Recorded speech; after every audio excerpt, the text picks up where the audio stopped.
E eu tenho um recado para o Brasil hoje. Eu quero falar de alguém que sofreu mais do que eu. Venceu. Mataram ele, mas ao terceiro dia ele ressuscitou. Na medida em que eu estiver pregando, eu vou me lembrando de outras pessoas, como o apóstolo Oriel. O apóstolo Oriel de Jesus me ligou lá dos Estados Unidos. Está ali o Dere, Deus abençoe o senhor, sua equipe. Momento de angústia, me apoiaram lá, oraram comigo, fui ministrado. E lá em Boston eu fui orientado acerca destas coisas que aconteceriam. Também fui orientado pelo pastor Marcos Pereira. Quando a gente nem sabia disso, Deus usando os vasos para falar: se prepara que vem uma tempestade. Mas Jesus está no meio da tempestade, então dá para passar. Quem está feliz, dê um glória a Deus. Pela primeira vez também na história dos Gideões, pastor Cizino, emissoras não evangélicas estão transmitindo o culto online. A RBS divulgou agora no site deles: quem quiser ouvir o pastor polêmico pregar, está online. É assim que Jesus faz. E como tudo que eu prego ninguém entende, porque eles distorcem tudo, o que eu vou pregar hoje, até uma criança entende. Os que trouxeram a Bíblia, abram ela comigo no Evangelho segundo escreveu São Marcos. O capítulo é o de número 14 e o versículo é o de número 32 a seguir. Obrigado, Roberto. E eu só não vou te mandar embora, porque eu sei que você não fez isso sozinha. Mas não era para fazer isso, você quase me matou do coração aqui, tá? Marcos 14, versículo 32, quem encontrou, diga amém. Quem não encontrou, peça socorro. Quantas pessoas estão procurando? Será que tem gente lá fora ouvindo a gente? Eu acho que o pessoal deve estar tudo lá no outro pavilhão. Não, calma, nós não ouvimos direito. Só quem está assistindo do lado de fora, dê um glória a Deus.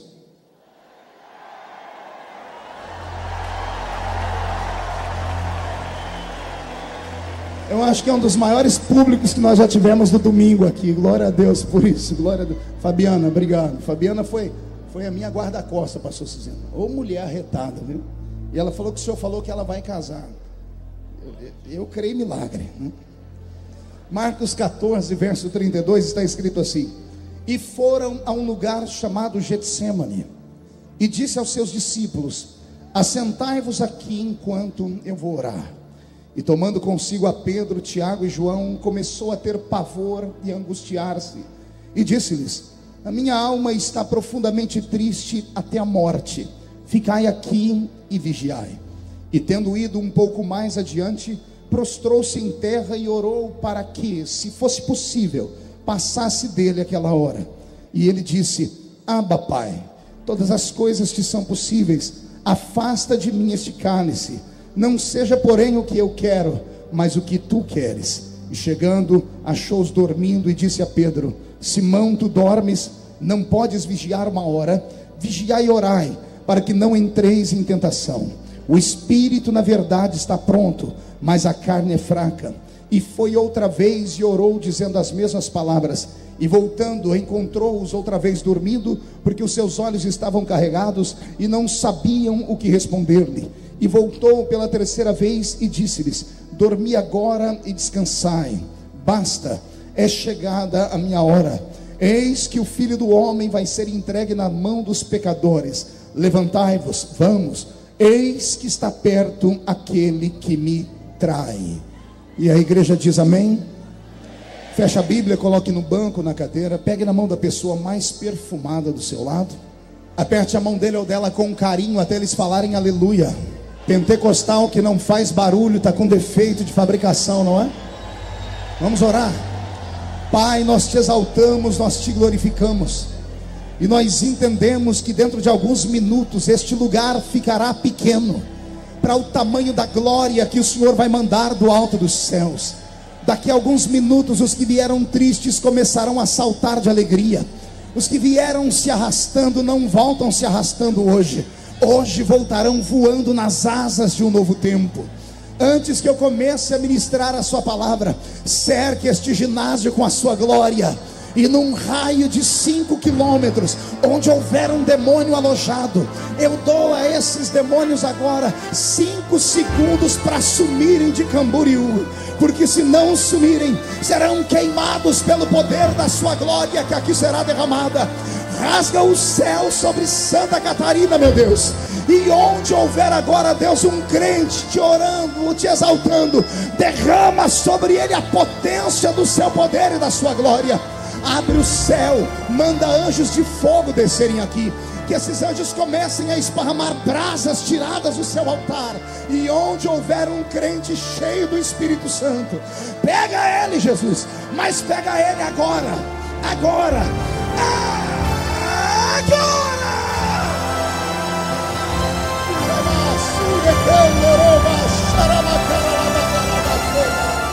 Fica conosco, Jesus, agora e sempre. A igreja diz: os que podem, tomem o seu assento, aplaudindo a Jesus porque Ele é bom.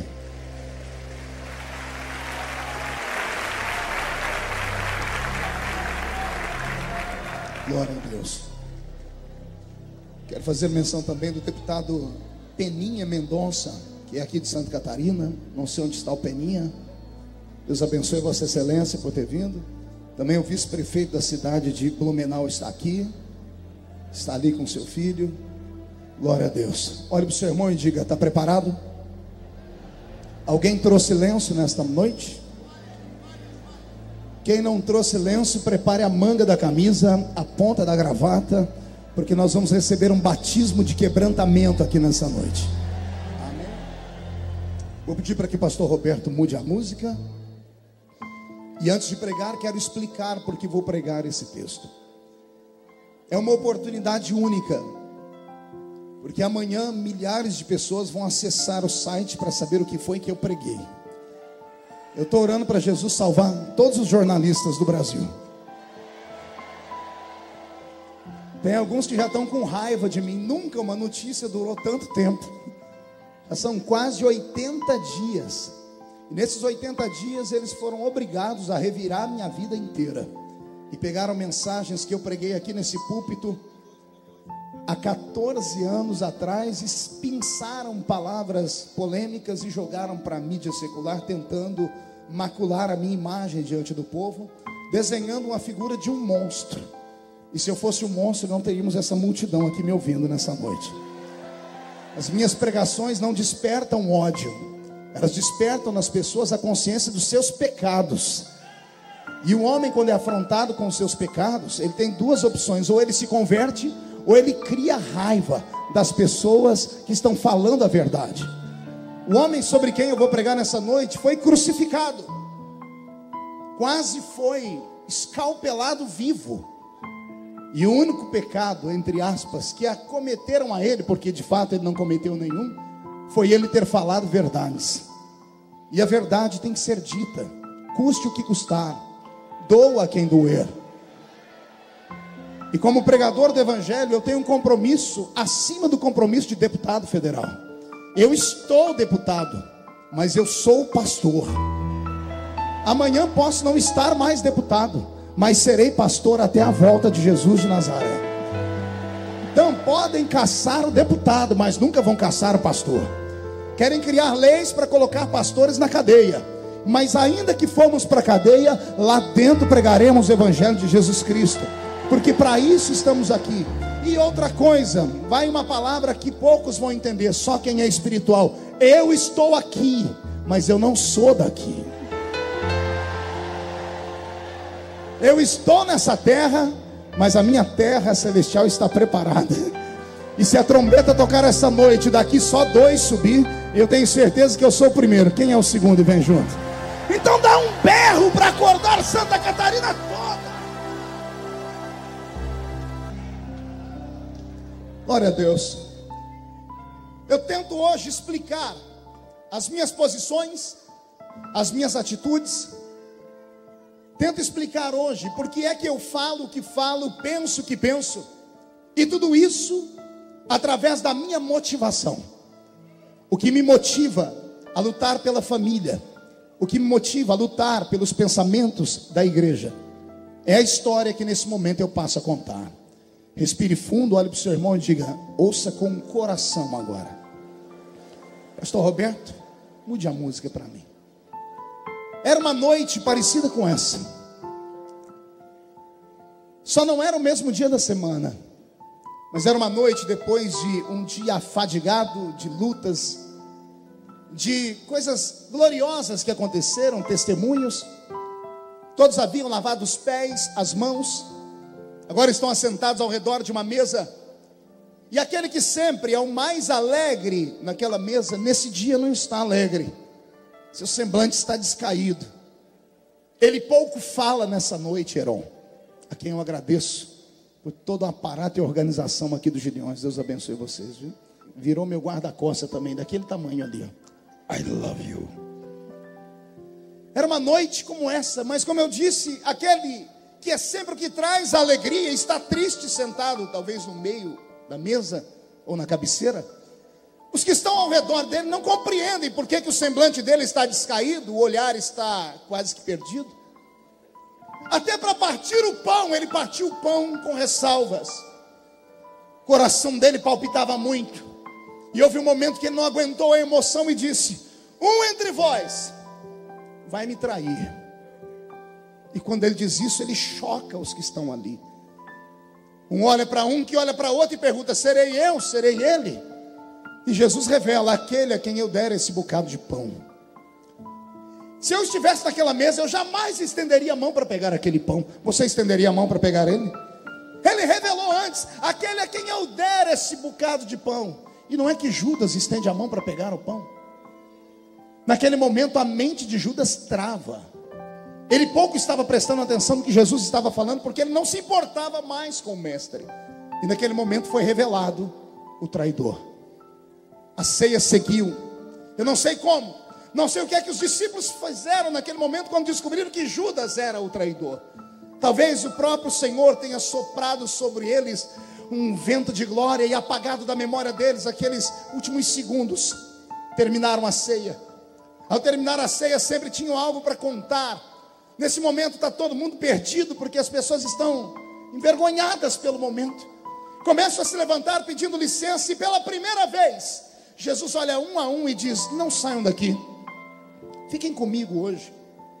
Eu imagino os discípulos que já estavam se levantando, se assentando de novo, sem entender nada, porque esse não era um pedido comum. E naquele dia Jesus faz um pedido que ele nunca havia feito, pelo menos a Bíblia não conta. Ele olha para eles e diz assim: eu queria que acontecesse aqui o que o meu pai ensinou através de Salomão. Quem está triste, cante, para que a tristeza vá embora. Ah, como eu queria a letra daquela música, Paulo Marcelo. Ah, como eu queria a letra daquele hino, porque com certeza eu cantaria esse hino por muitas vezes na minha vida. E quem sabe nesses últimos 60 dias seria o meu hino de cabeceira, porque foi o louvor que preparou Jesus para uma das piores noites que ele havia tido em 33 anos de existência na terra. Aliás, eu nem sabia que ele era cantor. Não sei que tipo de voz ele falava, não sei se ele cantava como barítono, como contralto, mas com certeza a voz dele naquele dia ficou para sempre registrado no ouvido dos discípulos. Terminaram de cantar, eles pedem licença para ir embora, e Jesus faz uma coisa que ele também nunca fez: não saiam, fiquem comigo mais um pouquinho. Daqui a pouco ele se levanta e diz: já que vocês querem ir, ao invés de ir para casa, vamos subir o monte comigo.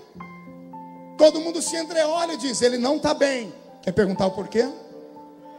Só falo se todo mundo perguntar. Ele nunca deixou os discípulos subir com ele ao monte da oração. Ele sempre se reservava, e às vezes ele dizia: para proteger vocês, é melhor que vocês fiquem aí e eu vou orar sozinho. Porque ele travava longas noites de batalha com o inferno inteiro. Ele travava longas noites de batalha com potestades espirituais da maldade. Mas nesse dia, ele estava tão carente, ele estava tão machucado, que ele pediu para que os amigos ficassem ao lado dele. E os amigos até tentaram, e caminharam com ele 1 milha, 2 milhas, até chegarem na entrada do Monte das Oliveiras. E ali, quando começaram a dobrar os joelhos e Jesus contou 1 a 1, faltou um, que no meio do caminho, no lugar escuro, aproveitou uma bifurcação e saiu e debandou, e foi fazer aquilo que ele tinha colocado no seu coração, que era vender o mestre. Está com Jesus agora 11, e quando Jesus percebe os 11 que ali estão, o coração dele se enfraquece. Ele dobra o joelho e começa a orar, e ele percebe que os outros estão orando, mas a oração dos outros não dura mais do que 30, 40, talvez no máximo 60 segundos, porque a única oração que aqueles discípulos faziam, e isso talvez era culpa do próprio Jesus, porque um dia eles chegaram em Jesus e falaram: os discípulos do João sabem orar, por que nós não precisamos orar? Por que nós não podemos orar? E Jesus dizendo para eles: vocês têm a mim com vocês, enquanto eu estiver com vocês não precisam orar, mas querem aprender a orar? Eu vou ensinar uma oração. E era a única oração que eles sabiam. E eles juntam as mãos naquela noite escura, num grupo de 11, e começam a orar: Pai nosso que estás no céu, santificado seja o seu nome, venha a nós o teu reino, seja feita a tua vontade, assim na terra como no céu. O pão nosso de cada dia nos dai hoje, perdoai as nossas ofensas, assim como nós perdoamos a quem nos tem ofendido. Não nos deixes cair em tentação, mas livra-nos do mal, porque teu é o poder, o reino e a glória para sempre. Jesus não ficou feliz assim, porque eles acabaram de orar e fez-se silêncio no monte. A alma dele angustiada, o coração acelerado, ele querendo gritar. Eu não sei se você já passou por momentos assim. Só vai orar em monte quem está com a vida quase perdida. Tem alguém que já subiu a montanha para orar aqui? Já viu alguém chegar na montanha e ficar rezando? Quando a gente vai para a montanha, a gente vai para a guerra, a gente vai para o grito. Aquilo que a gente não pode gritar em casa, a gente grita na montanha. Aquilo que a gente não pode falar para os amigos, a gente fala na montanha. Na montanha a gente bate o pé no chão, a gente rola na terra, a gente salta e grita até Deus ouvir. E Deus escuta a oração da montanha. Só os que já oraram no monte tiveram uma experiência como essa. Dê um grito de glória a Deus, por favor. E Jesus queria que os discípulos orassem com ele, porque um orando sozinho, todo mundo vai ouvir a oração. Mas se tiver mais de um, se tiver 12, porque eles estavam em 12 ali, os 11 mais ele, ninguém saberia o que o outro estava orando, mas eles se calaram. E Jesus percebe que eles não têm o que orar. E eles tentam orar, mas a oração que eles sabem é só o Pai Nosso, e acaba por ali mesmo. E enquanto eles estão tentando orar, Jesus começa a ficar mais angustiado. Ele se levanta e faz algo que ele nunca havia feito. Pergunte o quê? Ele chama os 3 amigos mais íntimos dele: Pedro, Tiago e João. Leva eles para um canto. Ele abraça os 3 e diz: o que eu vou falar para vocês é o desabafo de um amigo. Os outros são meus filhos, são meus discípulos, mas não têm a intimidade que vocês têm comigo. Então com vocês eu posso falar que vocês não vão se escandalizar. Se eu falar para os outros o que eu vou falar para vocês, eles vão abandonar a fé, mas para vocês eu posso. Os 3 estão com o coração acelerado também, dizendo: o que é que Jesus vai falar? E Jesus olha no olho dos 3, Valquíria, e diz: a minha alma está angustiada. Eu estou sentindo a morte chegar. Eu sinto que é meu último dia. Não vamos ter mais manhãs de café. Não teremos mais almoços na casa de Lázaro. Não teremos mais dias de sorriso vendo os milagres. Eu sinto se aproximar a maior entidade espiritual temida pela humanidade, que é a morte. Que quando vem não volta sozinha, que quando vem não manda recado, que quando vem não envia um e-mail avisando que está chegando, que quando vem não posta no Facebook. Quando ela vem, ela não volta sozinha. E ela estava se aproximando, e Jesus, sensitivo como era, percebeu que o Espírito já estava pairando por lá. E nesse momento ele diz: é por isso que eu preciso que vocês orem por mim. E aqui eu choro, porque eu sempre amei ver Jesus como super-herói. Eu sempre amei pregar Jesus fazendo atos mirabolantes. Quer ver um pregador pentecostal ficar feliz? É colocar ele para pegar a passagem onde Jesus estava dormindo da polpa do barco, e o barco quase indo a pique, mas alguém se lembra que ele está no barco. E quando chamam por ele, ele sai do meio do barco, vai até a proa do barco, no bico do barco, estufa o peito, abre os dois braços e, buscando uma autoridade que ninguém tem na terra, ele grita: acalma-te, vento, e aquieta-te, mar. Eu já ouvi falar que mar tem braço, Charles, mas não sabia que tinha ouvido. Eu nunca ouvi falar que vento escutava. Eu ouvi falar que vento assoviava, mas o vento e o mar pararam para ouvir Jesus. E quando ele vai voltando para o barco, os discípulos vão olhando para ele dizendo: que homem é esse, que até o vento e o mar obedecem? Eu sou apaixonado em pregar um Cristo super-homem. Amo o pastor Alexandre Bernardino. Ver Jesus parado na porta da tumba de Lázaro, e quando a pedra está sendo movida, seu coração se enche de glória, Marco Aurélio. E ele olha para o céu e diz: Pai, não é só para mostrar, é só que eles saibam que nós somos um de verdade. Ouve a minha oração. E olhando para dentro daquela tumba, ele grita: Lázaro, ô Lázaro, defunto de 4 dias, Lázaro, que a pele, a carne já está podre e fedorenta, Lázaro, sai de dentro desta cova, Lázaro. E daqui a alguns segundos vem o morto pulando, todo enrolado, e a morte foi obrigada a abrir caminho para ele. Eu amo pregar sobre esse Cristo, mas quando eu chego aqui em Marcos 14 e vejo ele pedir oração para alguém, e vejo ele pedir para alguém cantar um hino para ele, que ele está triste, e vejo ele desabafando no ouvido de melhores amigos, se eu me apaixono por ele aqui, eu adoro a ele, mami.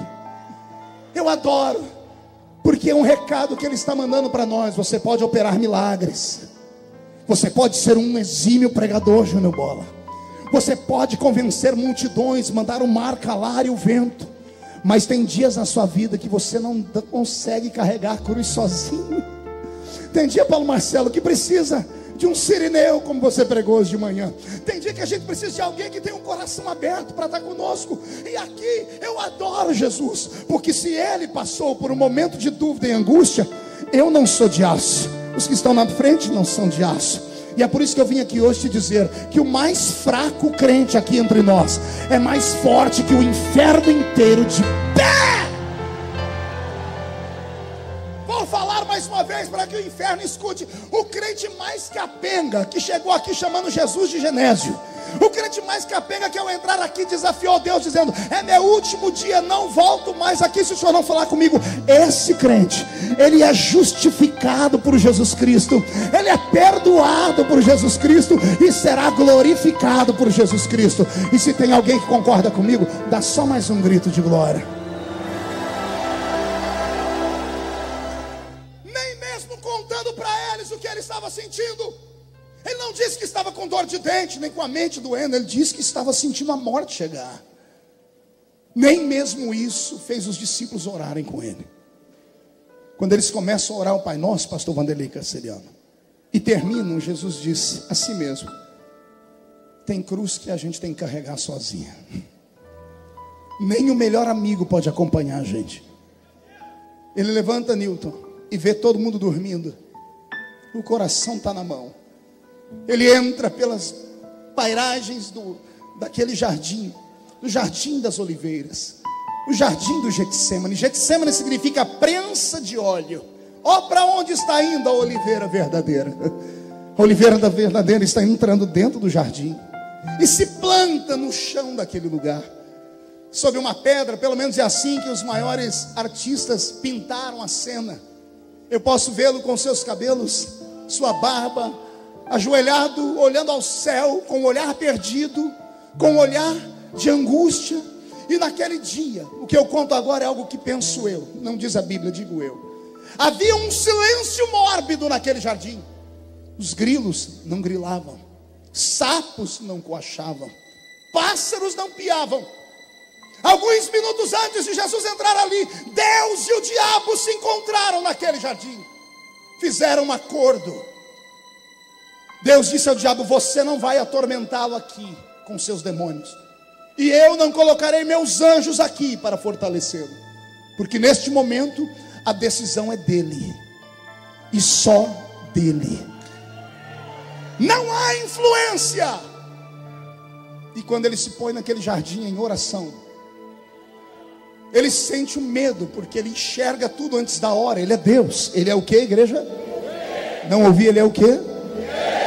O lado divino dele, que é o lado que nós mais amamos, porque é o lado que opera milagres. Naquele dia foi o maior inimigo que ele teve, porque o lado divino dele trazia antes da hora a visão de tudo que ia acontecer.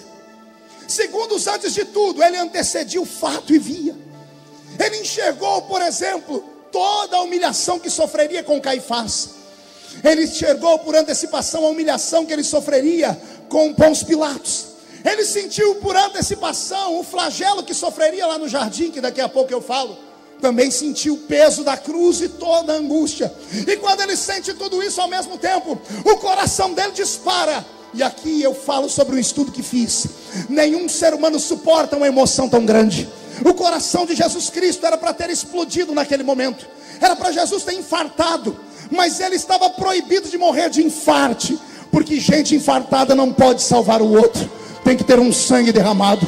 Como o coração dele não pode explodir, a pressão que o sangue sai dali começa a fazer as veias do seu corpo inchar. E as veias do seu corpo inchando, as veias mais diminutas estão no cérebro. Eram para essas veias terem estourado em um aneurisma e Jesus ter tido ali um derrame cerebral. Mas ele estava proibido de ter um derrame cerebral, porque todo torto não poderia subir a cruz. As veias suportaram. E como o sangue não tem para ir, para onde ir, as veias do cérebro começam a esticar, mas não explodem, elas trincam. E ele começa a suar, não mais suor, mas gotas de... Não ouviu o que foi que ele suou? Quando ele passa a mão na sua fronte, vê o sangue, o lado humano não aguenta. Ele olha para o céu e grita: Pai, se for possível, passa de mim esse cálice. E tem uma vírgula ali, diga comigo uma vírgula. Oh, bendita vírgula. Quem conhece a língua portuguesa sabe que a vírgula é colocada em uma sentença, em uma frase, para dar tempo daquele que está falando respirar, equalizar o pensamento e continuar falando. Aquela vírgula foi o momento em que Jesus parou para respirar a sua angústia. Era para ele ter continuado a sentença. Ele disse: se for possível, passa de mim este cálice. Mas depois da vírgula tem uma outra sentença. Ao invés de ele dizer eu estou com medo, ele olha para o céu e diz: todavia seja feita a tua vontade e não a minha. Eu chorei o dia que eu entendi isso. Eu perguntei: Jesus, por que o senhor falou isso? Ele disse: por causa daquela vírgula. Eu disse: o que o senhor viu na vírgula? Ele disse: na vírgula eu não vi nada, mas no momento em que eu parei para respirar, eu abri os meus olhos espirituais, que me fizeram anteceder e ver a cruz, e eu vi a cruz antes da hora de novo. Só que agora eu não me assustei, porque eu inclinei a cabeça para a direita e enxerguei lá na frente, depois da cruz. E depois da cruz eu vi os gideões missionários da última hora. Depois da cruz eu vi as sentenças que foram decretadas de vida eterna. Depois da cruz eu vi aqueles homens e aquelas mulheres de mãos levantadas, dando grito de glória, mandando força, dizendo que o céu é logo ali. E por causa desse povo, vou repetir, por causa desses malucos que ninguém entende, que nos chamam de desequilibrados, por causa desse povo, ele olhou para o céu e disse: todavia seja feita a tua vontade, não a minha. E ele se levanta. Ele se levanta numa força incrível. Não é mais o mesmo homem que entrou. Eu disse que não é mais quem? Não ouvi? Não é mais quem? Pergunte por quê. Ele entra depressivo, ele entra triste, ele entra angustiado. Quando ele se levanta, ele sai dali como um guerreiro. Ele sai mais forte que um guarda pretoriano. Ele sai e acorda os discípulos assim: não pudestes orar comigo? Eles vão dar uma desculpa e diz: agora é tarde, não precisa mais orar, porque a carne é fraca, mas o espírito está forte. Não, você não entendeu. Ele diz: eu entrei aqui com a minha carne tremendo, mas recebi lá dentro uma fortaleza no espírito. Eu encaro o diabo se for preciso. Agora eu profetizo que depois desta festa, nesta noite, as famílias que estão reunidas aqui, ao saírem pelas vicinais, pelas estradas do Brasil, vão voltar cheias do Espírito Santo. O seu espírito vai estar de pé. Eu profetizo que você não vai temer a nada e a ninguém. Se levantarem contra ti 11 mil demônios, 1000 cairá de um lado, lado, 10.000 cairá do outro, e você não será atingido, porque a força do Espírito estará sobre você. Só quem crê nisso, levante a mão direita. Agarre o ombro de quem está do seu lado, por favor. Agarre o ombro de quem está do seu lado. Ó, tem gente que nem para me obedecer vai. Agarre o ombro da pessoa. Ah, pastor, e se for um jornalista? Agarra com as duas. Chacoalha a pessoa até ela ficar irritada. Irrita ela. Faz isso na sua casa. Faz isso na sua casa. Chacoalha a pessoa até ela ficar irritada. Irrita ela. Diga: Deus te trouxe aqui para isso. Ele vai fortalecer o seu espírito. Só quem crê nisso reage.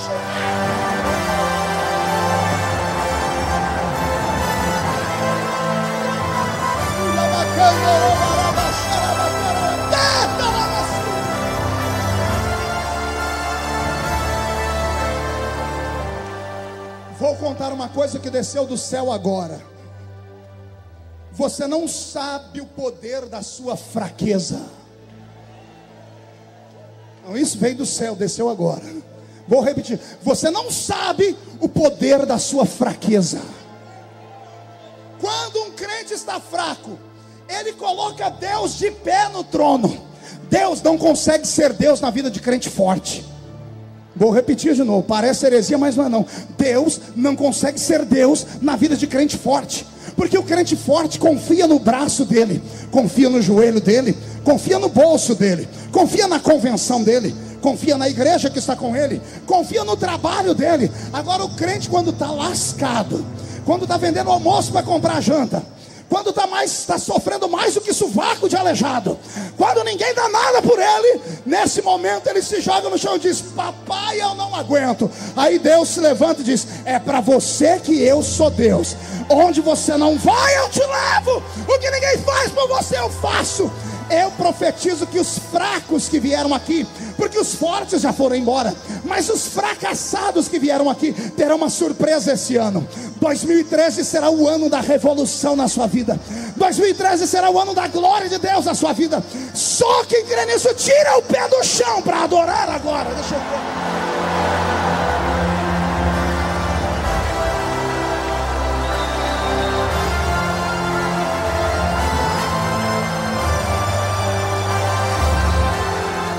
E para que ninguém pense que essa é uma teoria feliciana, que isso não é doutrina do felicianismo. Boa essa, boa Anderson. Felicianismo. Paulo disse: quando eu estou fraco, é aí que eu... Calma, põe o verbo direito. Quando eu estou fraco, é aí que eu sou forte. Porque estar é passageiro. Você está fraco, mas na verdade você é forte. Não, você não entendeu, eu vou falar de novo. Você está fraco, mas você é um gigante para Deus. Eu profetizo que a força do Senhor te acompanhará, e Deus vai tirar da mão do ímpio, vai entregar na sua mão tudo aquilo que o seu coração deseja. E se tem alguém que acredita, diga: eu creio, eu creio. Então pega, põe no coração, e só mais um grito, só mais um grito, só. Alguns jornalistas vieram perguntar para mim, o que não entra na cabeça deles, pastor Wagner, do Canadá, é como é que eu aguento tanta pressão. Falei: como é que o senhor consegue dirigir as comissões com aquela barulheira toda? Eu disse: meu filho, eu sou pentecostal. Quanto mais grito, melhor para mim. Quanto mais fuzuê, mais cheio de Deus eu fico. É assim que as coisas continuam. Cadê os crentes que vivem na pressão aí? Agora respire fundo. Vamos sair do Getsemane. Jesus sai do Getsemane. A alguns metros dali, ouve-se um barulho. Há uma turba de cerca de 600 homens que estão sendo guiados por Judas, o Iscariotes. Estão vindo para prender Jesus. Os discípulos escutam os gritos vindo de cá, querem correr para lá. Devem ter perguntado: Jesus, vamos correr para lá? E Jesus diz: não, meu caminho é para cá. Mas até agora há pouco o senhor estava triste. Ele diz: pois é, agora eu estou feliz, eu não vejo a hora de acabar esse negócio. Vamos acabar com isso logo. E Jesus vai e encara os algozes. E vem uma das cenas mais lindas da Bíblia: Judas, o Iscariotes. Judas vem e dá um beijo em Jesus. Ele dá o que em Jesus? Só que Jesus não xinga, não amaldiçoa, não dá lição de moral. Judas dá um beijo e quer sair. Jesus segura ele e diz: Judas, vem cá, você é meu amigo. Judas, você é meu amigo. Jesus estava mandando um recado para ele, dizendo: não importa o que está acontecendo agora, você mora aqui dentro. Não deixa o diabo te engodar, não deixa o diabo te enganar. Mas Judas não entendeu o recado, não entendeu o recado, saiu dali. Quando ele viu seu mestre ser espancado, não suportou e foi ao alto de uma montanha, no campo de Aceldama. Pendura-se uma cruz, ou pendura-se uma árvore, se joga lá de cima, pelo peso do seu corpo, balançando, deve ter pegado em uma árvore, rasgado as suas entranhas, e suas vísceras ficaram naquele lugar para que os abutres comessem. Jesus continua o seu flagelo. Pedro e os que ali estavam não conseguem ficar perto de Jesus. Depois que Jesus dá uma lição em Pedro, Pedro arranca uma espada da cintura, tenta cortar a cabeça de um soldado. Ele erra e acerta a orelha. E mesmo assim Jesus faz um milagre naquele momento, recuperando a orelha do soldado e dizendo: Pedro, se eu precisasse de guarda-costa, não seria você. Anjos desceriam do céu para me socorrer. É chegada a hora. Jesus é arrancado dali, levado para Caifás. Caifás envia para Anás. Fazem perguntas, esbofeteiam o seu rosto, cospem nele. E Jesus em silêncio suporta o seu flagelo. Até que depois desse momento, Jesus é levado para que seja julgado por um tribunal romano. Porque Anás e Caifás só podiam fazer com Jesus um julgamento religioso. Como não podiam matar Jesus, porque isso feria a lei daquele tempo, precisavam arrumar uma acusação legal diante da justiça romana. E encontraram a acusação. Falaram que Jesus dizia para todo mundo que era o rei dos judeus. E isso oprimiria o reino de Roma. Poderia criar uma cisão no reino de Roma, uma rebelião. Levam Jesus para Pôncio Pilatos. Pôncio Pilatos, depois de meia dúzia de conversas com Jesus, ele era um cônsul. Afinal de contas, era um embaixador, era um homem que entendia de leis, era um homem intelectual. Meia dúzia de palavras com Jesus e pronto. Jesus convenceu ele de que ele não era tudo aquilo que falava.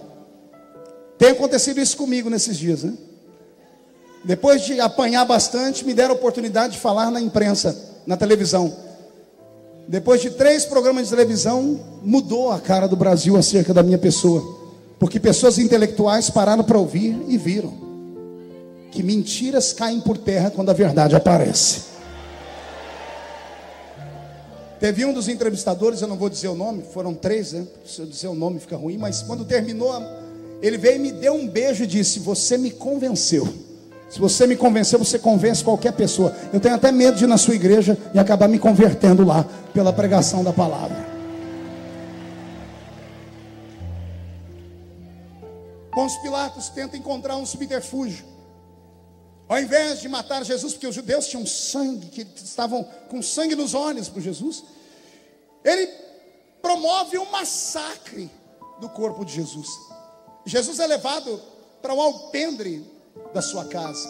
Ou melhor, do lado de fora do alpendre havia uma mini praça dentro do palácio onde Pôncio Pilatos morava. E ali naquele espaço colocaram um tronco, amarraram Jesus pelas mãos, deixaram ele seminu.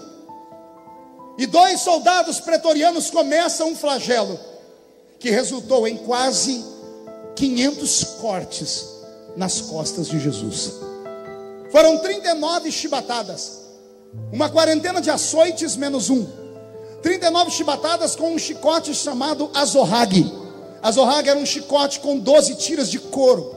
12 tiras de couro, e na ponta de cada tira uma limalha de ferro, um pedaço de osso de carneiro quebrado. Cada vez que o chicote era desferido e batia nas costas, o osso e o ferro entravam na carne. Quando puxavam, rasgava a carne de Jesus por completo. Ele teve isso elevado a 39 vezes. Então multiplique 39 vezes 12, e você vai ter o número de cortes que Jesus teve nas suas costas. Só que havia entre os judeus, quando eu estive em Israel há pouco tempo, eu aprendi isso, e isso me fez chorar muito. Havia entre os soldados romanos uma disputa. A disputa entre os soldados romanos era para saber em qual round cairia o judeu, porque nenhum judeu se ajoelhava diante de autoridades que não fossem do povo dele. Batiam nas costas para que o homem perdesse as forças e se arregasse. Então todos os judeus que foram levados para esse tipo de flagelo, havia sido feito um estudo entre os soldados. Na 10ª chibatada, nenhum mais aguentava, porque 10 chicotadas significavam 120 cortes no corpo. Então eles esperavam todos a 11ª chibatada. Pergunte por quê? O corpo não aguentava, e a pessoa esmorecia. Ao esmorecer, ele ficava pendurado. O soldado que está batendo não para medir onde está batendo, porque batia só em um lugar, até ver os ossos aparecerem. Depois de 120 chicotadas ou 120 pancadas dadas por 10 chibatadas no mesmo lugar, a carne de Jesus já estava toda em frangalhos. Agora os ossos estão aparecendo.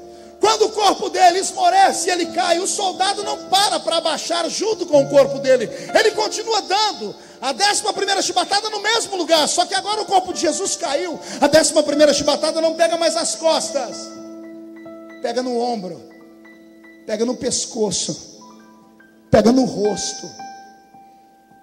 E quando o soldado puxa a 11ª chibatada, a parte mais sensível do corpo humano está ensanguentada, e vem a parte que ninguém entende. E a Bíblia diz que Jesus, como uma ovelha muda, permanecia. Pilatos, num canto olhando, vai para sua mesa jantar. Cláudia procura sua esposa, que acabou de fazer o jantar, está vendo que o marido mexe no prato, mas não come. E deve ter perguntado a ele: por que não come, embaixador? Ele diz: não tenho fome. Eu vi um homem judeu, na verdade galileu, jovem, bonito, inteligente, sofrendo ali na mão dos soldados. O corpo dele está dilacerado. Ao término das chicotadas, Jesus deixou ali 2 litros de sangue e desmaia. E Pôncio Pilatos diz: que homem é esse? E a mulher dele diz: eu não me meto em assuntos de governo, mas ontem à noite, enquanto eu orava, o Deus dos deuses me apareceu e disse para mim: não toque na questão desse homem, porque esse homem é justo. Esse homem é justo. Soltam as mãos dele. O corpo de Jesus cai ao chão, é embrulhado, jogado em uma cela. Pilatos passou a noite toda acordado, seu espírito perturbado. Ele não queria matar Jesus. Na verdade, de manhãzinho uma luz ilumina a mente dele. Hoje é um dia especial, é o dia do perdão para os judeus. Eu posso libertar um preso, eu posso dar vida a um enquanto mato o outro. Então vou pegar o pior de todos os bandidos que nós temos, que é Barrabás, e coloco ele ao lado desse Jesus. Como ele levava a multidão na sua palavra, a multidão vai querer que solte Jesus, e eu não tenho o sangue dele nas minhas mãos. Naquele dia de manhã, quando acordaram Jesus, acordaram ele aos pontapés. O corpo dele embrulhado sobre o corpo ensanguentado, um pano grudado no seu corpo, um pano que colou em todas as feridas que estavam no seu corpo. Quando Jesus é exposto diante da multidão, puxam aquele pano de uma só vez. Você já tirou um esparadrapo de uma ferida? Imagine tirar a ferida de quase 400 esparadrapos de uma vez. Quando arrancaram aquele pano que havia colado no corpo dele, Jesus tem o seu corpo inteiro tremendo, e as feridas abrem de novo. E Pilatos, mais do que depressa, diz: senhores, nós podemos libertar um dos dois. Quem é que vocês querem que eu solte? Jesus ou Barrabás? E a multidão que foi comprada, corrupta, grita em uma só voz: solte Barrabás. Crucificam, crucificam, crucificam.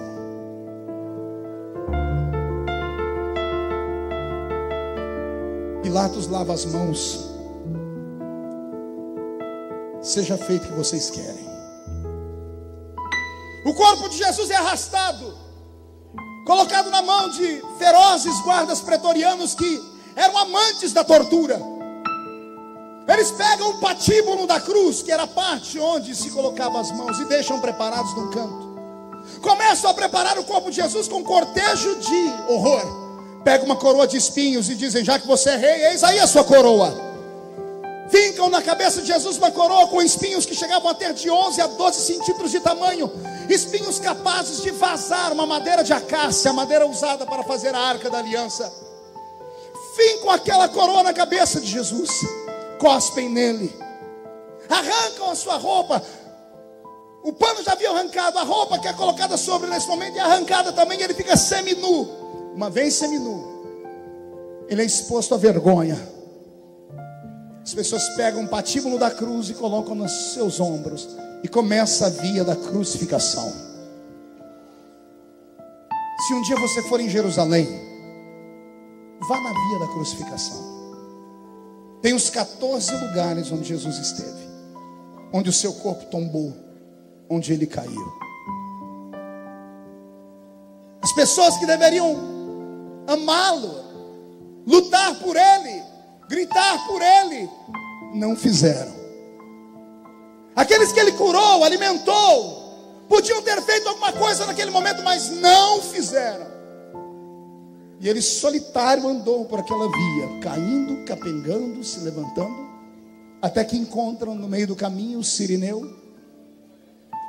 Cirineu é obrigado a ajudar Jesus a carregar a cruz.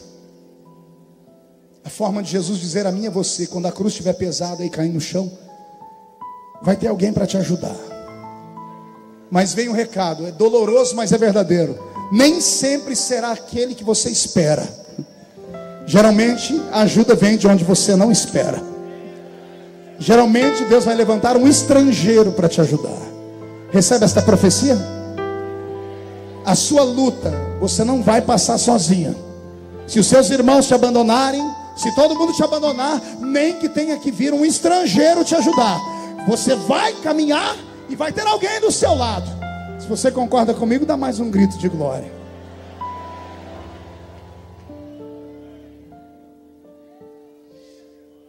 Estamos no Gólgota, e o vento sopra. O astro-rei que brilha no céu olha para a terra, e nesse dia ele se envergonha. Até que daqui a alguns minutos ele vai se esconder num canto do mundo. Os pássaros deixam de voar. A terra começa a se regurgitar, até que daqui a alguns minutos, algumas horas na frente, ela vai provocar um terremoto. Mas quando Jesus é colocado no alto daquela montanha, o patíbulo da cruz arrancado dos seus ombros, é colocado a haste principal, e uma cruz pesadíssima, fincada no chão, ou antes de ser fincada no chão, deitada no chão, se transforma numa espécie ou cama de tortura, e Jesus é colocado ali. Primeiro colocam sua mão esquerda e fincam ela com um prego gigante. O outro braço, quando vão colocar, é um pouco mais difícil. Pergunte por quê? A cruz não era dele. A cruz era de Barrabás. E Barrabás era um homem zarrão. Barrabás, nascido na região de Caríates, lá da terra do Cariotes Judas, era um homem com um corpo gigantesco. A cruz era feita 5 dias antes, sob medida. Era perfurado um buraquinho nela para facilitar a entrada do prego. O primeiro prego deu certo, o segundo não dava, porque o braço de Jesus era curto, e puxam o braço dele, esticam até quase desconjuntarem os seus ombros. E aí sim fincam a sua mão. Por isso amarram os seus braços, como aparece nos filmes, para que o corpo dele não se rasgue as mãos e ele caia. Os pés são um problema. Não se prendiam os pés em linha reta, o homem não ficava ereto. Eles inclinavam a perna do homem 45 graus, além do normal, viravam para a esquerda ou para a direita, e fincaram os 2 pés com um prego só naquela cruz, e depois um novo prego para segurar os 2 de uma só vez. 5 homens levantam a cruz. Quando soltam o peso do corpo de Jesus com a cruz dentro daquele buraco, o impacto no chão faz o corpo de Jesus vir à frente, sua mão se rasga, ele não cai porque está ali amarrado. Os omoplatas apertam seu pulmão e ele não tem como respirar. Estude isso e você vai ver qualquer pessoa que estudou com afinco dizer: a morte de Jesus levaria apenas 15 minutos. Da hora em que ele foi colocado na haste da cruz e o corpo pendeu 15 minutos para morrer, mas levou horas. Quer perguntar o porquê? Não, isso é muito sério, eu só falo se todo mundo perguntar. Jesus conhecia a lei do sacrifício. E a lei do sacrifício dizia que carne sacrificada não podia ter sangue coagulado. O sangue tinha que ser limpo. Não podia destroncar o pescoço da vítima. Não podia ser carne sufocada. E como a carne dele não pode ser sufocada, e ele sabe que o sacrifício tem que ser perfeito, Jesus de Nazaré, o meu Cristo, quem eu amo, está aqui nessa noite. Ele arruma força naqueles dedos que estão livres e segura na cabeça do prego, e arruma força onde não tem, e traz o corpo dele para trás. E quando ele faz isso, todos os seus tendões quase se rasgam. As suas costas, que estão abertas por mais de 400 cortes, encontram uma cruz, uma madeira que não era lavrada, cheia de ferpas e farpas que entram nas feridas. E Jesus sente dores que nenhum de nós jamais imaginaríamos sentir. E mesmo assim, ele não abre a sua boca.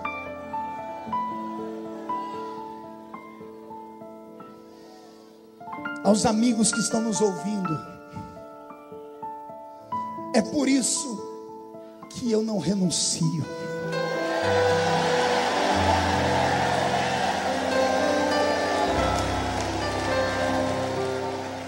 É por isso que nós estamos aqui.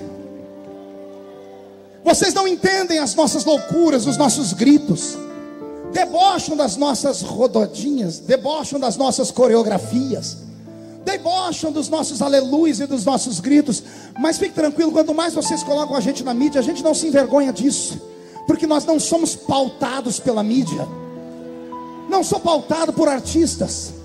Com todo respeito aos artistas, porque é uma profissão, e tem muita gente boa, tem alguns irmãos nossos que são artistas, mas com todo respeito aos artistas que se levantaram contra mim esses dias, beijando na boca, mandando recado para mim, na verdade vocês estão mandando recado é para esse povo aqui, ó.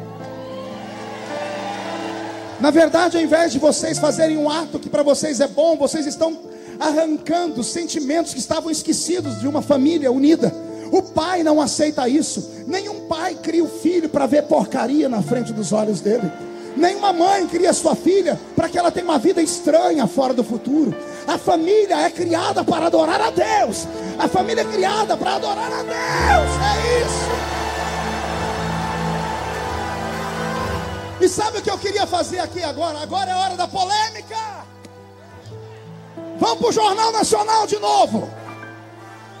Eu queria convocar os crentes a nunca mais assistirem uma novela.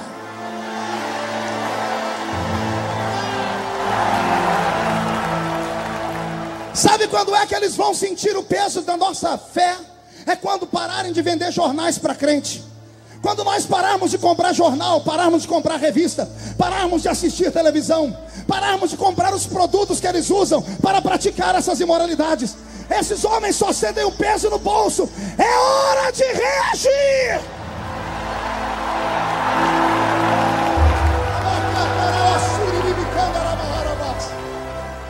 Escute aqui. Eu tenho amigos aqui que moram nos Estados Unidos e eles vão dizer se é verdade ou se é mentira.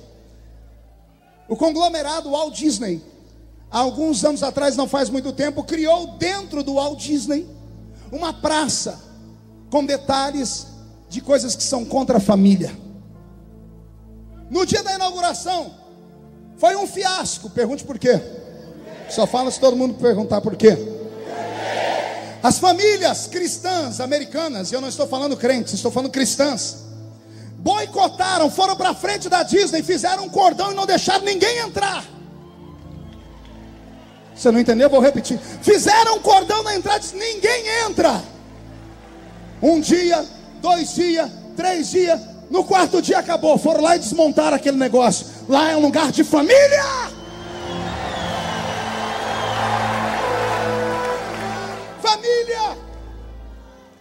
Família é a base da sociedade. Família é a base da existência. Antes do Estado está a sociedade. E antes de haver Estado e sociedade, já havia família. E antes de haver a família, havia um homem. Deus disse: farei para você uma mulher, e os dois juntos darão crescimento à humanidade.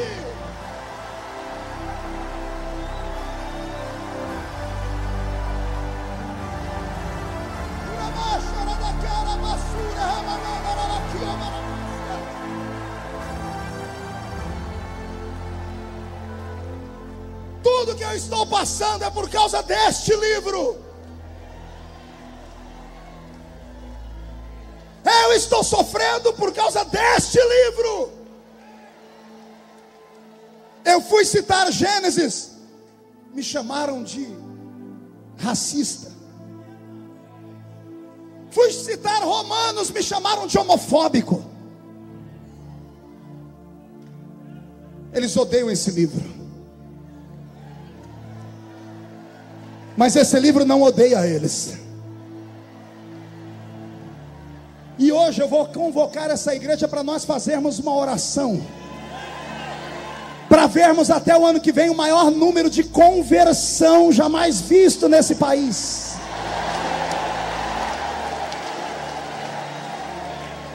Talvez até tenha alguns manifestantes por aí perdidos. Aqui vocês não têm coragem de me encarar, né? Olha a multidão que a gente é.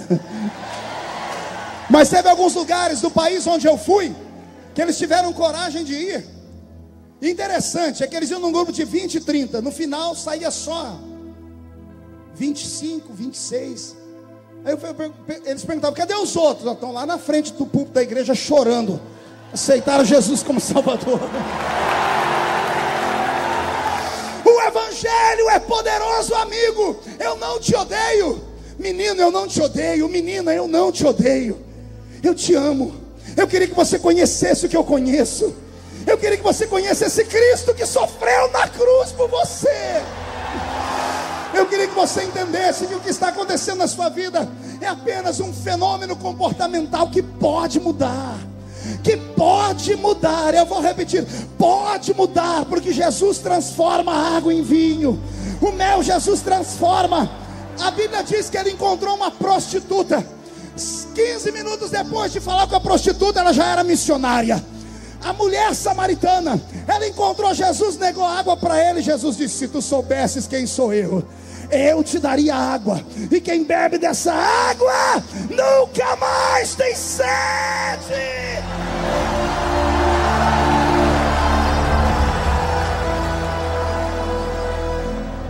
Eu profetizo a tua salvação. Daqui a alguns anos eu vou te ver aqui. Seus dentes estão rangendo, seus olhos estão trincados. Você está nesse momento enchendo meu Twitter de palavrão e ameaças de morte. Eu te amo. Declaro meu amor incondicional pela sua vida. Estou lutando por você.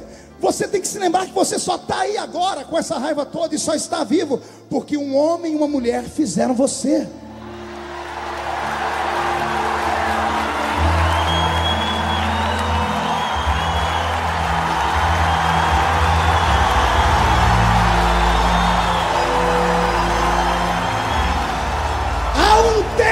De milagres se aproximando do Brasil. O Brasil será o celeiro missionário desta década, porque a família sobrevive.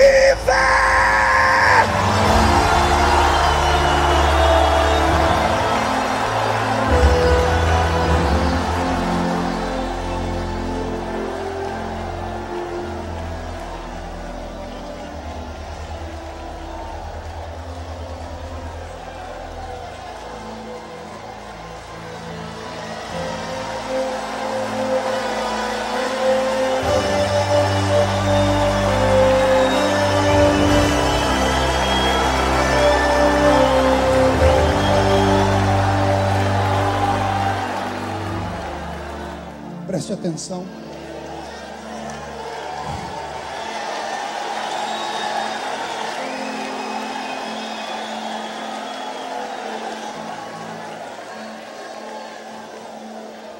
Pega na mão da sua irmã, pega na mão do seu irmão.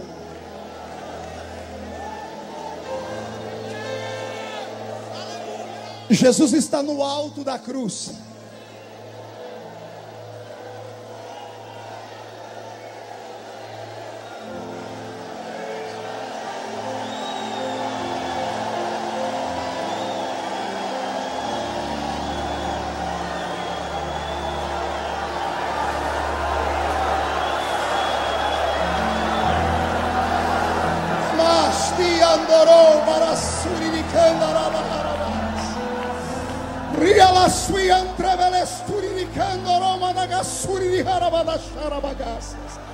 Pai, derrama a unção do batismo com o Espírito Santo. Batiza com o Espírito Santo aqui agora.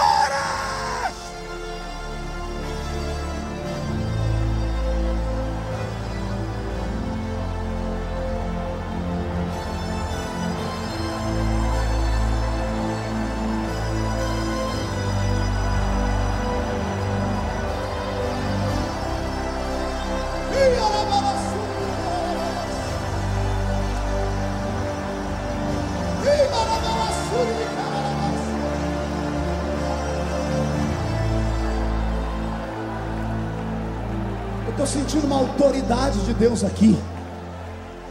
Estou sentindo uma autoridade de Deus que está vindo sobre os obreiros do Brasil. Eu estou aqui com uma retaguarda de santos e santas mulheres de Deus e homens de Deus. Vocês não podem voltar para suas casas sem esta autoridade. Há uma autoridade sendo entregue nesta noite. A autoridade onde o Senhor dará a chave das cidades onde os senhores moram nas suas mãos. É um tempo de conversão. É um tempo que nunca antes houve na nossa história.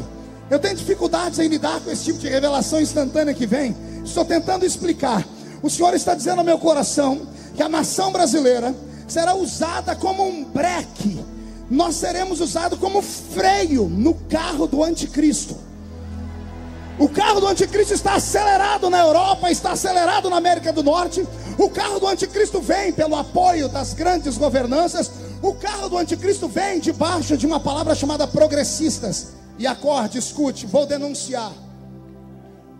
Essa semana um pastor postou numa reunião onde ele estava a seguinte palavra sobre mim. E o nome do infeliz também é Marco. Ele escreveu assim: nós podíamos orar nesse momento para Deus dar um derrame no pastor Feliciano.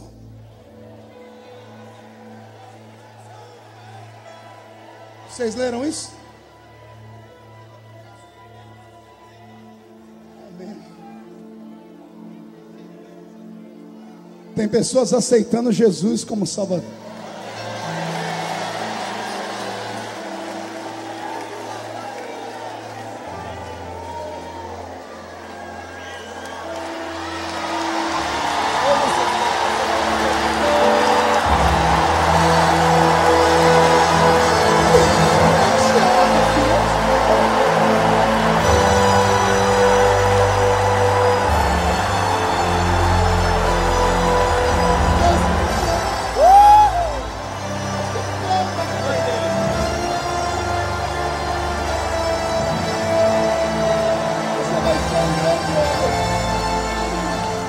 Você vai ser um grande homem. Jesus traz vida sobre o coração dele. Todo o sofrimento que ele teve com o pai dele, toda a tristeza que ele sofreu na infância, traz vida para dentro dele e faz ele ser um profeta.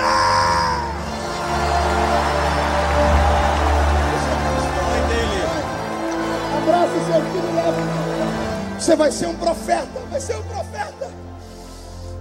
Ai, Jesus amado.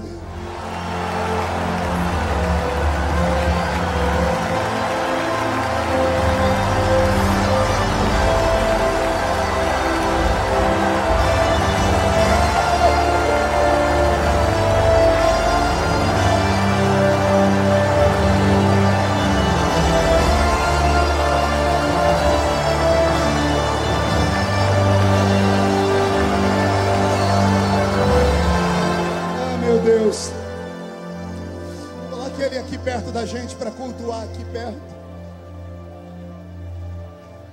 Nessa luta que eu venho passando, me deixaram sozinho na cruz por 30 dias. Mas não foi maldade. Foi um tempo que Deus permitiu. Por 30 dias, Newton, você está lá em Brasília, você sabe, nem a nossa frente havia se manifestado. Em 30 dias, nem a minha convenção havia se manifestado. O Brasil inteiro me viu apanhar sozinho. E houve noites que eu chorei. Eu sou presidente de um ministério pequeno. Nossas igrejinhas têm 4 anos. Eu achei que nós íamos ter que fechar as portas da igreja, Joelson. Joelson é o pastor da igreja de Ribeirão Preto. Está na mídia as fotos, mais de 200 pessoas gritando, fazendo feitiçaria na frente da igreja. A minha esposa, vem cá, amor.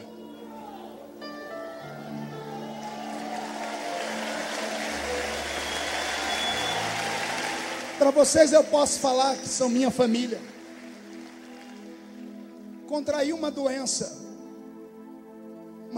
psicossomática. Eu até queria que depois o pastor Uriel orasse por ela. Ela acorda de manhã com refluxo, e o refluxo faz fechar a glote, e ela não tem oxigênio. Terça-feira passada eu saí correndo dentro da casa desesperado, gritando: Deus, cura minha esposa, porque ela sofreu tudo isso calada esses dias. Eu te amo, filha. Eu não vou te pedir desculpa, porque você sabe quando casou comigo onde Deus ia me levar.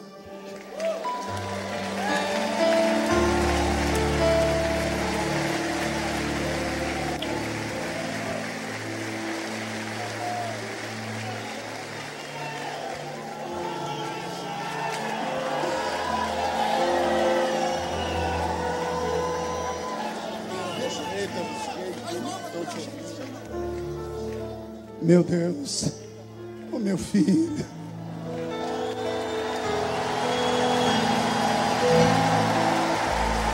Você vai ser profeta.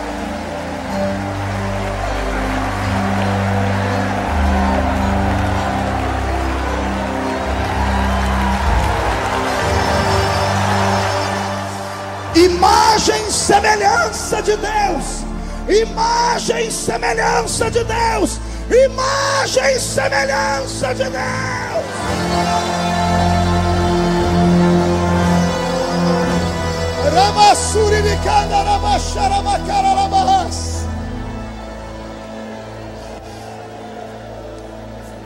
Ouçam-me.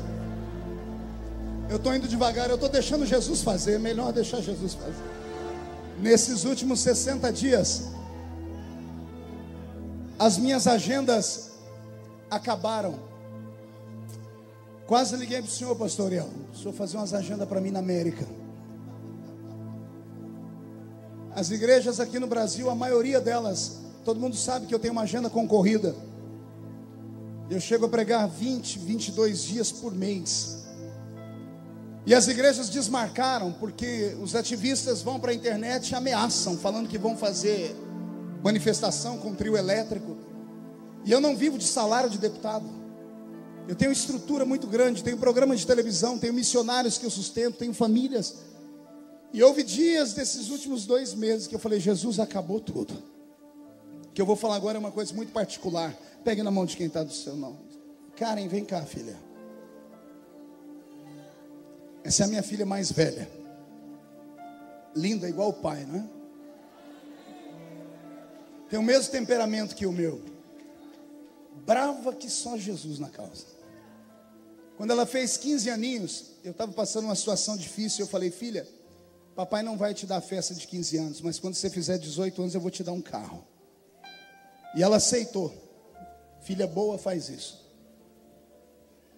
Ela fez 18 anos quinta-feira passada. E no dia do aniversário dela, o dinheiro que eu tinha para comprar o carro, nós usamos para pagar as contas. Porque eu fiquei sem agenda. E eu falei: Jesus vai dar um jeito nessa história. Aí, 2 dias antes do aniversário dela, um amigo me ligou, o apóstolo René Terra Nova. Me chamou para ir lá em Porto Seguro, no evento dele, e tinha lá 17 mil pastores. Ele me deixou pregar. Quando eu terminei de pregar, os irmãos vieram correndo ao púlpito, jogando dinheiro no púlpito. Eu nunca vi aquilo, eu não pedi nada. E o apóstolo havia dito que aquilo aconteceu uma vez só, 10 anos atrás. Deus moveu o povo. Foi 1 hora a gente jogando dinheiro no meu pé. Eu falei, meu Deus, estou desesperado, o que é isso? E o apóstolo dizendo, Deus está trabalhando, fica quieto. O dinheiro que veio de oferta aquele dia, eu consegui pagar todas as contas. E quando foi essa semana agora que passou, um irmão que estava lá naquele evento me ligou, falou com o Dr. Bauer. O Dr. Bauer me deu a notícia, eu liguei para ele, ele falou, pastor Marco, Jesus falou comigo que era lá no congresso de Porto Seguro, que era para eu voltar para casa a pé. Eu falei, por quê? Porque ele mandou dar o carro da minha mulher para sua filha. Aí ele falou, só que a minha mulher ia divorciar de mim. Aí quando eu cheguei no hotel, eu falei, filha, nós vamos a pé para casa. Ela disse, vamos mesmo, porque Jesus falou comigo que é para eu dar o carro para a filha do pastor. Não é o carro que ela quer, mas é um começo. Chega segunda-feira, amanhã está em casa às 2 horas da tarde. É a forma de eu falar para minha filha que Jesus sempre cuidou da gente. Ele nunca vai te desamparar, nunca.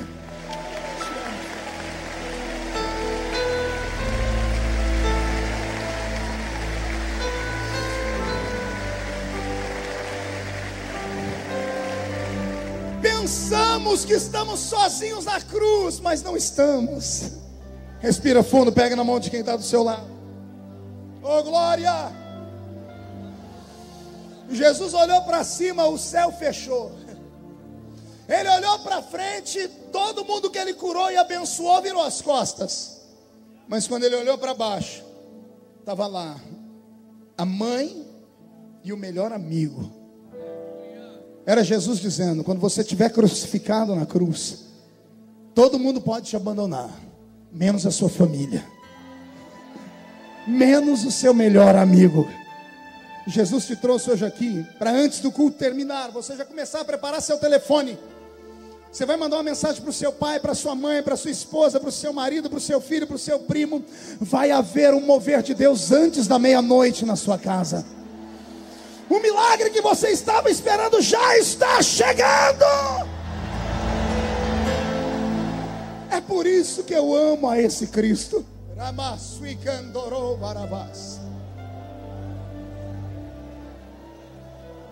Houve uma hora naquele dia, naquela sexta-feira, que Jesus olhou para o céu e disse: Pai, consumado está.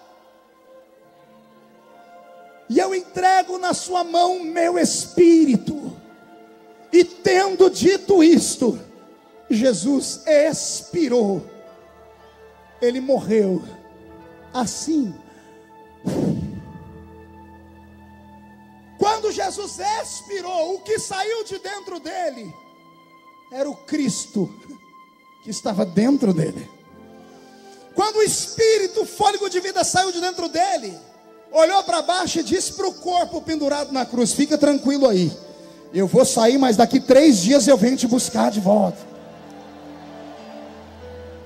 Uma vez me perguntaram: pastor, por que Jesus morreu primeiro do que os outros 2 bandidos? Ele sofreu menos? Não, ele sofreu de igual forma. Os outros também foram flagelados. E por que é que Jesus morreu primeiro do que eles? Para evitar problema. Pergunte qual?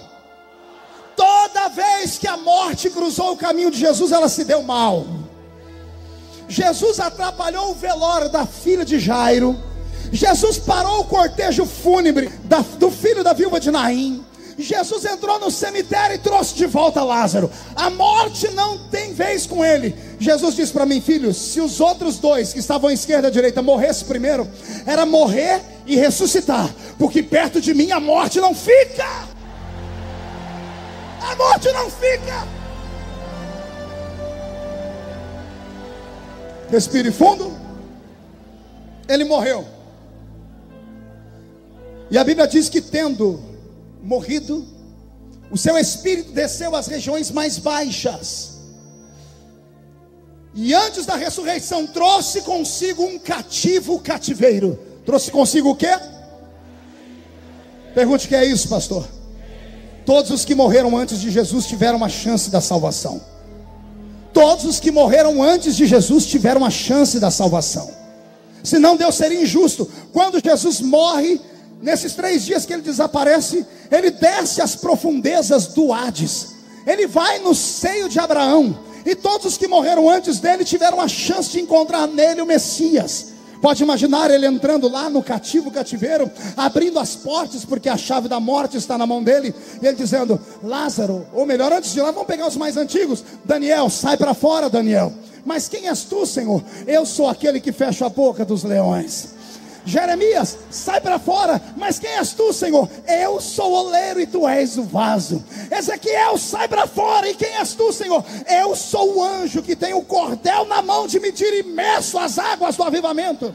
Lázaro, sai para fora. Sai todo mundo que morreu para fora. Abandone este lugar agora, porque é hora de conhecermos o verdadeiro paraíso. Agora que o evangelho está anunciado entre os mortos, é domingo como hoje, só que era de manhãzinha. Um grupo de mulheres foram até a tumba. Chegaram lá, a pedra estava rolada. 2 homens de branco estavam esperando elas. E eles gritam: por que procurais entre os mortos aquele que vive? Ele não está mais aqui. Ele já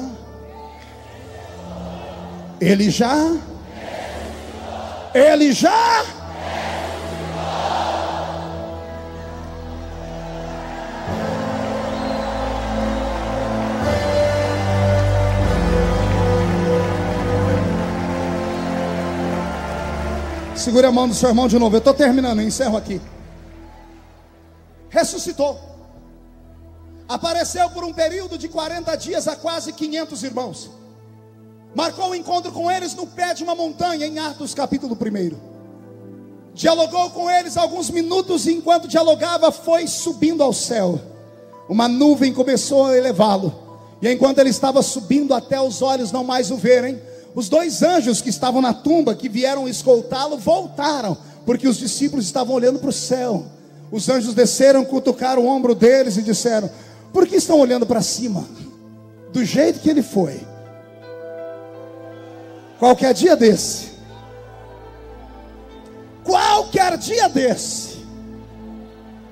ele vai voltar. Quem está pronto para entrar no céu por 2 minutos? Quando ele desaparece dos olhos dos homens, ele não vai para a atmosfera, não vai para o espaço sideral, ele vai para o céu da eterna glória de Deus. O céu da eterna glória de Deus está com os portões trancados, porque há inimizade entre o homem e Deus. Agora que Jesus está na frente do portão, porque ele arrastou para o céu um corpo de carne. Ele arrastou para o céu um corpo do quê? Diga para o seu irmão: a carne nunca havia entrado lá. Ele entrou lá na entrada do céu, na porta, com aquele corpo que ele arrancou da cruz.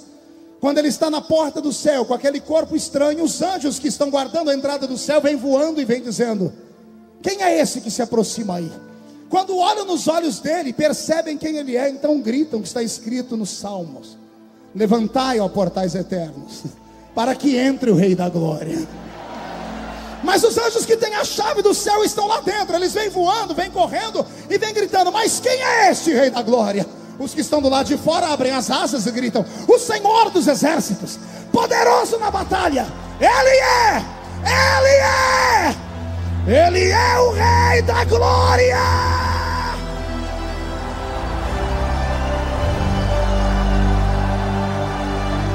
O portão se abre. Um homem de carne e osso entra no céu.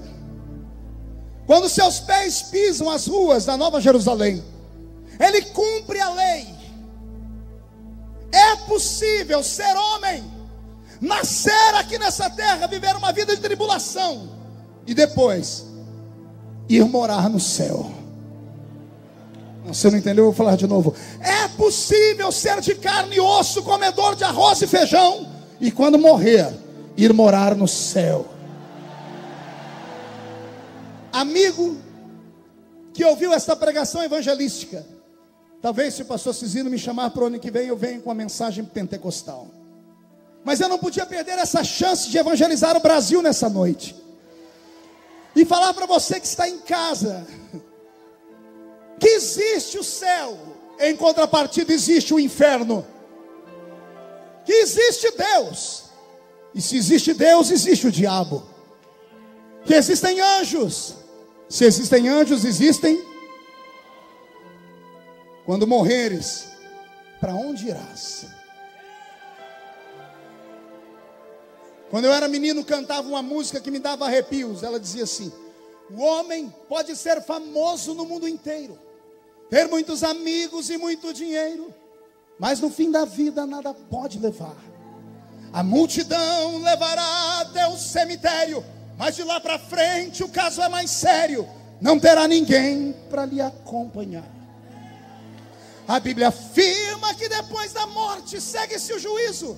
Não se preparou quando era preciso adorar a Deus e abster-se do mal. Agora não adianta prece. Está condenado. A condenação e o juízo final. É por isso que nunca vão me fazer negar a cruz. Você tem uma alma, e a sua alma precisa de Deus. Vou pedir para que toda a igreja feche os olhos.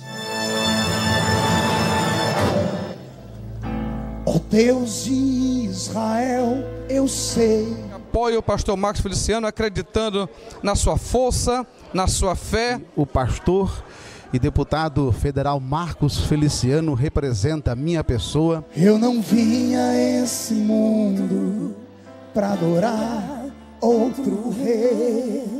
Vamos lá? Pastor Marcos Feliciano representa a família piauiense e a família brasileira. Eu convido a todos que venham nos unir com essa força e apoiar junto os projetos, os planos do pastor Marcos Feliciano. Os leões estão rugindo sem parar. Estou com o pastor Marcos Feliciano, apoiando o povo brasileiro. Que eu dou maior apoio ao pastor Marcos Feliciano. Ele é nossa família, fazemos parte da família de Deus e apoiamos nesse projeto, nessa causa. Meu louvor incomodou a todos que são contra ti, ó Jeová.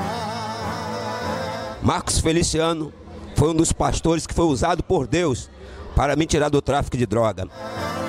Só quem sabe canta.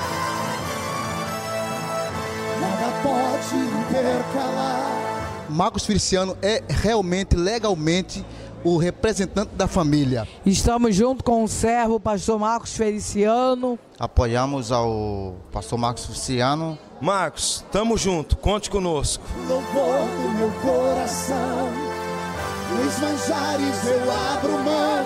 Pastor Marco Feliciano representa o povo brasileiro. Que pastor Marcos Feliciano me representa. Vai em frente na sua luta, na sua fé, que Deus é contigo. Tamo junto, Deus abençoe. Nos palácios não quero não. Marcos Feliciano é uma pessoa do bem. O pastor Marcos Feliciano vai representar bem o nosso Brasil. Nós estamos dando o maior apoio ao nosso pastor Marcos Feliciano. Eis-me aqui como Daniel, com os olhos voltados para o céu. Pastor Marcos Feliciano, você nos representa. Eu sou de Imbituba, Santa Catarina. Bem-aventurada é a nação cujo Deus é o Senhor. E o pastor Marcos Feliciano nos representa. Com o risco de morrer, mas o que me importa é te obedecer. E quero deixar aqui o apoio. Nós estamos com o Senhor. Nós amamos e apoiamos o pastor Marcos Feliciano. Eu e a minha casa e a minha família é representada pelo Senhor.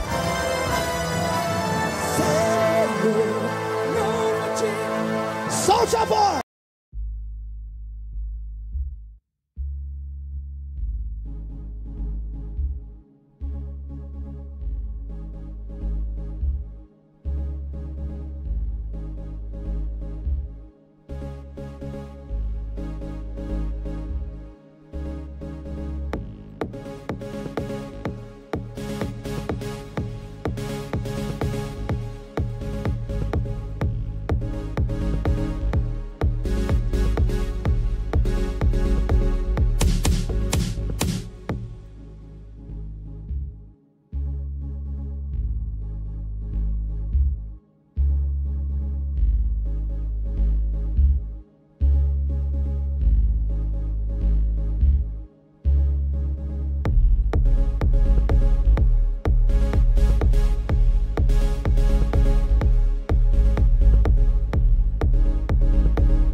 pastor Marco representa a minha família. E estamos nessa guerra aí, apoiamos Marcos Feliciano. Nós estamos junto com ele, apoiando ele, em defesa da família. Marcos Feliciano me representa. Me representa, eu tenho uma família e Deus é o Deus da família.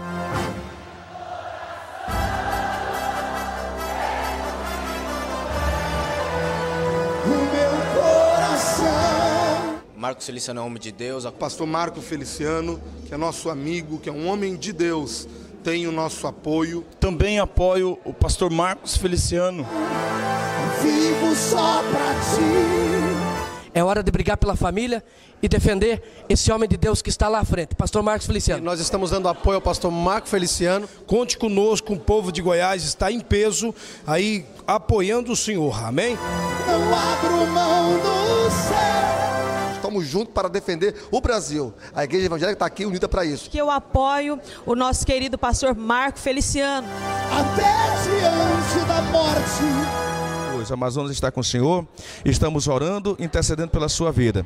A sua vitória é a nossa vitória. Deus te abençoe. Nós estamos juntos contigo nessa luta pela família. Que este homem íntegro, um pai de família, um homem abençoado por Deus, ele me representa e me representa muito bem.